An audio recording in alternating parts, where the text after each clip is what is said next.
Inilah detik-detik warga bersama tim SAR gabungan evakuasi sesosok mayat yang ditemukan mengambang di Sungai Cibelengbeng, Desa Cikangkung, Kecamatan Ciracap, Kabupaten Sukabumi, Jawa Barat pada hari Minggu 2 Oktober 2022. Sesosok mayat yang ditemukan mengambang tersebut merupakan seorang perempuan bernama Erti, warga kampung Ciputat, Desa Cikangkung, Kecamatan Ciracap, Kabupaten Sukabumi. Erti hanyut terseret derasnya air Sungai Cibelengbeng saat hendak pulang dari sawah bersama Tursini yang merupakan saudaranya sendiri. Namun naas akibat derasnya air, akhirnya mereka berdua hanyut terbawa arus. Jenazah Erti berhasil ditemukan oleh warga dan tim SAR gabungan dengan lokasi cukup jauh dari lokasi kejadian. Namun Tursini masih belum ditemukan juga.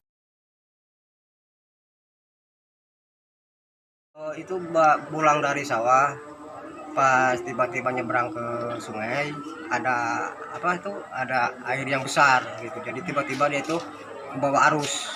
Nah, yang satu lagi maksudnya mau nolong, terbawa juga gitu. Itu tujuannya mau kemana? Mau pulang ke rumah Dari dari pesawahan, udah balik pulang kerja. sekitar pukul berapa itu? Pukul 3. Pukul 3. Ya. Oke, jadi akibat arus deras jadi Mau nyebrang gitu, maksa nyebrang. maksa nyebrang. Emang situ tidak ada jembatan apa gimana? Enggak ada jembatan. Jadi memaksakan menyeberang di arus deras ya, Pak ya? Iya, betul.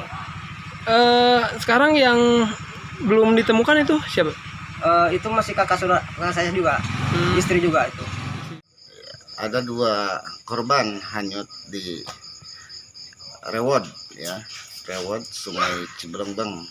Alhamdulillah yang satu sudah bisa ketemu, tinggal satu lagi dalam pencarian berbagai pihak termasuk Prokopincam dan Pak Camat. Alhamdulillah masih tetap eksis menemani warga Cikangkung mencari jenazah, dibarengi oleh berbagai ormas, salah satunya adalah Karang Taruna Kecamatan Ciracap.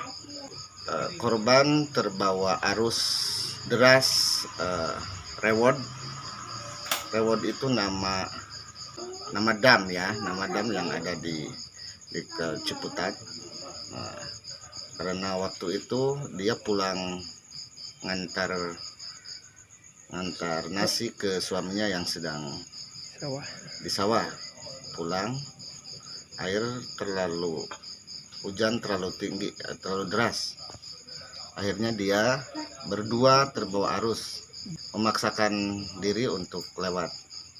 Hingga malam tiba, tim SAR gabungan masih melakukan pencarian jasad Tursini. Dari Kecamatan Ciracap, Kabupaten Sukabumi, Indra Sopyan melaporkan untuk Dinamika.